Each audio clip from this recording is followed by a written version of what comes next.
Thank you for your attendance at this press conference today. My name is Tony Crispin. I'm the Chief of Police of the Maryville Police Department. I'd like to introduce the folks that's up here with me. We have our District Attorney General, Ryan Desmond, to my right, Deputy Chief District Attorney General Tracy Jenkins to his right. To my left is Deputy Chief Greg Cook, Maryville Police Department, and Detective Art King of the Maryville Police Department. And the General's PIO is here as well. So I'm going to read a statement of what we have you here for, and then we're going to open it, and then I'm going to turn it over to General Desmond, and then we'll take a few questions at the end. What questions we can't answer, okay? So the Maryville Police Department is pleased to announce a breakthrough in a decades-old homicide case. After more than 39 years, an arrest has been made in the January 4th, 1985 homicide of Billy Wayne Herron. The suspect is a person named Roger Udy, 62 years old, who's currently serving time in a prison in Tennessee for an unrelated homicide that occurred in Monroe County, Tennessee in 1987. He has been charged with the murder of Billy Wayne Herron.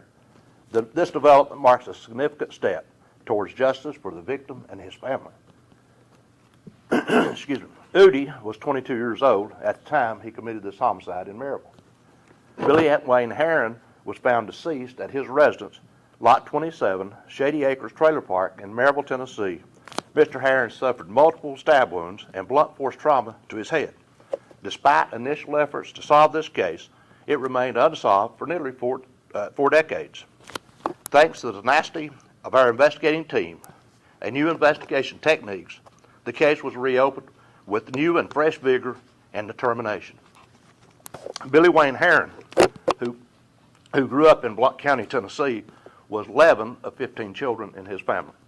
Mr. Herron was in the United States Navy, where he suffered a injury that made him disabled and unable to return to the workforce. I want to extend our deepest gratitude to Loudoun County Sheriff Jimmy Davis and the Loudoun County Sheriff's Office, whose invaluable assistance and collaboration were most helpful in solving this murder. After years of seeking answers, we are one step closer to justice. Our department remains committed to investigating unsolved cases and bringing closure to the families. Just this past November, we made an arrest of Michael Fine for a 1977 double homicide of his parents, Maynard and Helen Fine, that occurred on Everett Avenue in Maryville, Tennessee. These arrests reflect our dedication to the mission of never forgetting those who have suffered from an injustice, no matter how much time has passed. Maryville Police Department would also like to acknowledge all who contributed to the resolve, particularly Blount County District Attorney General Ryan Desmond and Deputy District Attorney General Tracy Jenkins for their invaluable partnership, experience, and expertise. And lastly, I would like to recognize Detective Art King, who's worked tirelessly on this case for months. So having said that, that is just kind of a snapshot of what we're here for today. So at this time, I'd like to introduce to you Ryan Desmond, our District Attorney General. Thank you very much, Chief. Good morning, everybody. It's an exciting day to be here. As Chief said, this is the second cold case homicide we are able to bring to a conclusion today. There's actually one other party I want to thank, and that is you all, the local media.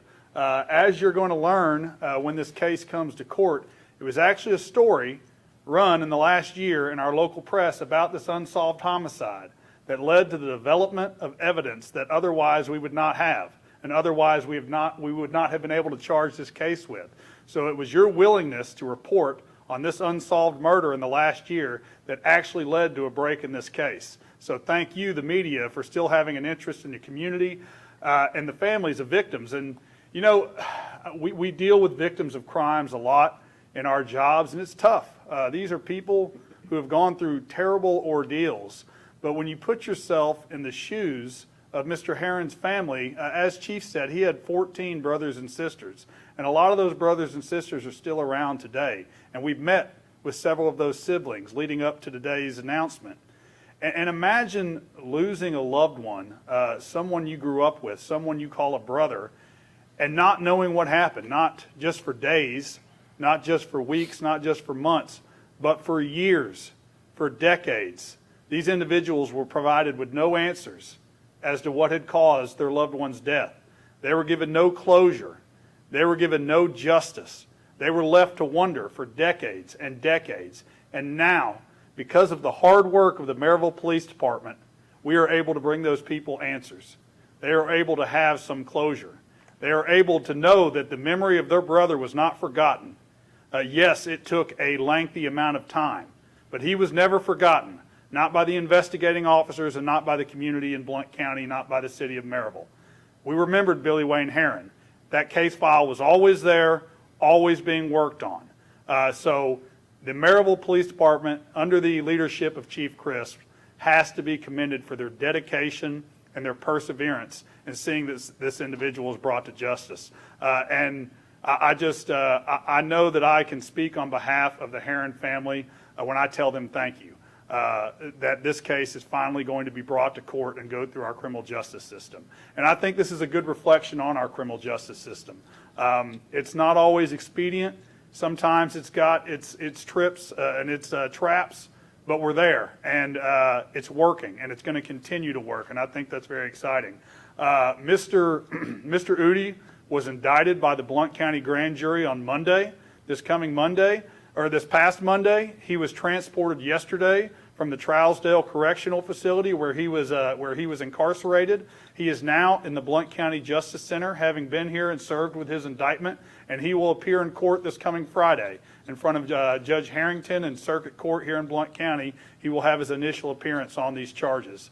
As you all know, as a prosecutor, I have ethical obligations that I can't go into too much detail as to the specifics and facts of the case, but I am happy to answer any questions regarding the law or anything that maybe isn't specific as to the facts of the case. And at this time, unless, Chief, you have anything else? Just one last remark before we open it up to the questions.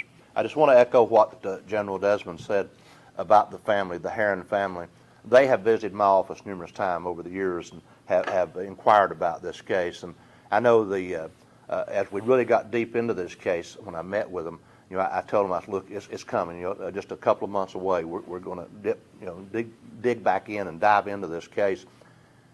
We took all our evidence we had. We sent it off to the FBI laboratory for some forensic examinations, and then, of course, as the general alluded to, too, the media played a large role. It brought somebody to us that helped us spark another avenue of pursuit of this individual for his crime that he committed here. So, again, the Herron family, I just want them to know that we are very pleased to bring some resolve and closure to them in regards to their brother, because I know that's weighed heavy on their hearts and minds because they've shared that with me. And again, it was really refreshing, wasn't it, General, to meet with the family and to tell them that we're going to be presenting this case to a Blount County grand jury, and subsequently they did return an indictment for him. So now, having said that, we'll open up for questions. Do you have any information on the other homicide that this man was already incarcerated for? Yeah, he was convicted of killing an individual named Roy Stevens out of Monroe County. I think he was convicted. The murder happened in 1988, I believe, 87, and he was convicted a few years thereafter. And without going into too much detail, I think you'll learn that homicide is related to our homicide, that there is a nexus and a connection between the two of them. But that's all I really want to say regarding that specific. But yes, he is currently serving a life sentence. I think he would be parole eligible because based on the law in the 1980s, a life sentence, you were parole eligible after a certain period of time. So his parole eligibility is coming up maybe in the next 8 or 9 years, I believe. 2035. 2035, so 11 years from now. So, but yes, that is the information. I think you can probably get more detail from the Monroe County authorities, but he was convicted of killing a gentleman named Roy Stevens in the 80s. Did the victim and suspect know each other at all? Can you speak on that? They were acquaintances. They had met before. They were just acquaintances. They were not friends, but they were acquaintances. Was the suspect on your radar 39 years ago? He was a person of interest during the course of the investigation. His name was brought forth at that time. He was looked at, and he, along with other people, as any investigation such as that, there's a number of people that you have to look at So he definitely was one that we were, as we were sending things back in the lab, we had him in our eyesights. When Channel 10 covered this cold case earlier this year, I remember reading old articles from the Daily Times. It was a really bloody murder scene. How was he killed? He was stabbed probably in excess of 70 times, and then so the autopsy report said he died as a result of multiple stab wounds and blunt force trauma to his head, which was done with an instrument that was there at the house.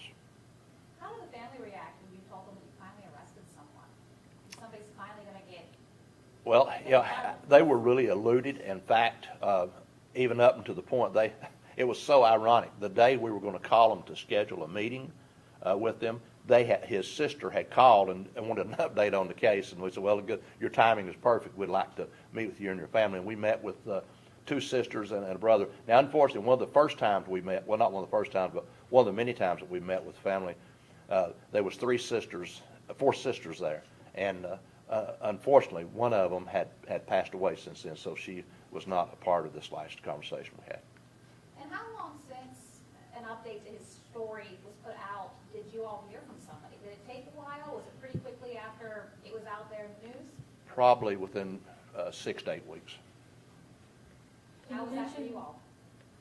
Pardon? How was that for you all to get a tip after so many years? Well, it's refreshing. I actually was on vacation when that tip came in, and a neighboring law enforcement in Loudoun County, when I recognized Sheriff Jimmy Davis, he had called me and shared some information with me. I summoned a couple of our detectives to go to Loudoun County. And you mentioned that tip being crucial for you guys. Once you got that, if you can share, were there any other aspects, new technology or anything that helped you lead to that arrest? They was, but we really can't, say what that was. He's in the Blount County Jail right now? He Will is. he be in there pending trial or pending a plea? I would anticipate, he's also, I guess he's in joint custody. He would still be a TDOC prisoner, but I would anticipate he will likely remain in the Blount County facility while his case is pending. It is possible that he could be transported back to TDOC if there's a lengthy period of time, between then and a trial date, but I think most likely he'll remain here. So we could request a mugshot in the Blount County Sheriff's Office? There is a mug shot, and I believe the Maryville Police Department has one available. If you will, that's Stephanie Perkins, administrative assistant. If you will see her before you leave, give her your email address. She will email you a copy or a picture of You Roger. mentioned that he's going to be in court this Friday with Judge Harrington. Is that going to be on the 9 a.m. or the 1:30 a.m.? That would be at 9. There's only one more unsolved murder case left in Maryville, correct? Helen Mills. Have Yes. you all heard anything else in that case recently? I can just tell you that we're still actively working that case. Again, we have some evidence that we're having re-examined again, hoping that some new technology will help push that forward. But it's certainly on our radar. I can promise you, Chief's not cutting us any slack. Just because we get one or two done doesn't mean. Sometimes I'm like, Chief, can you give me a few weeks or a month or two here to get through a little work? But no, I promise you, they're still working on the remaining unsolved homicide. Chief Chris mentioned that the suspect in this was originally a person of interest that you looked at 39 years ago. Yes. Can you speak to what led to him not being somebody that was arrested or charged in this? Just wasn't any evidence. Obviously you have to have the evidence beyond a reasonable doubt to be able to present it to the general for a successful prosecution. And you have one shot at it. You lose that, then there's a double jeopardy. And I'm not, this could be obviously about more so than I on double jeopardy, but you don't want to, lose sight of that. But we never had enough evidence at that time. It took 39 years for us to get that. Unfortunately, a lot of times it's not uncommon for us to have a pretty good idea who perpetrated or committed a crime. But when you look at the high standard of proof that the criminal justice system requires, and I don't know exactly what the evaluation the district attorney at that time went through, but I can tell you that the evidence we have gained in the last few months is very, very critical to our ability to bring charges forward now. And they obviously would not have had that evidence 20, 25 years ago. What was he formally indicted for? He was indicted for first-degree murder. And luckily, in the state of Tennessee, there's no statute of limitations on first-degree murder, so it's an appropriate charge based on the facts, the evidence, and the law. the DA's office feeling about this upcoming case? This one here? Well, I mean, I am lucky, very fortunate, and this is what I love about my job, candidly. I don't measure success on winning and losing. That's not how we measure. We measure our success on doing the right thing, seeking justice. Our first priority is always going to be to, is this the just outcome? Do we have the sufficient evidence to meet the elements of the crime and prove our case and bring forward a prosecution? If we don't, then the just thing to do is to not go forward. If we do have that evidence, then it's not my job necessarily to convict.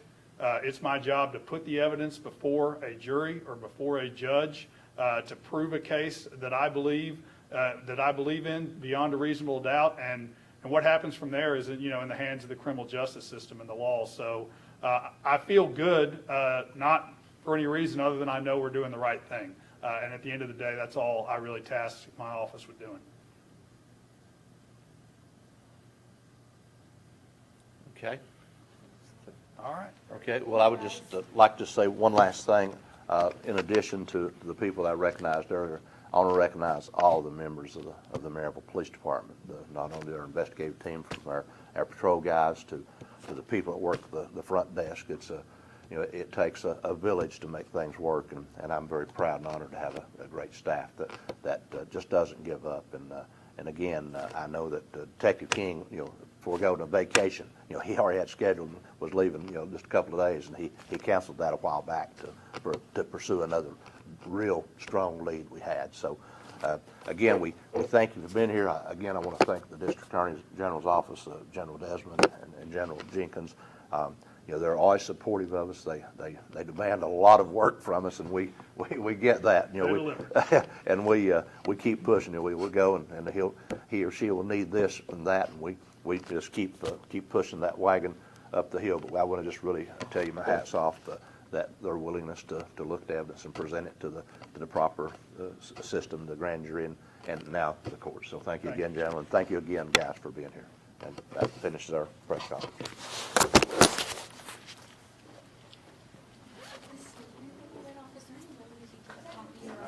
Spelling. Yes, here you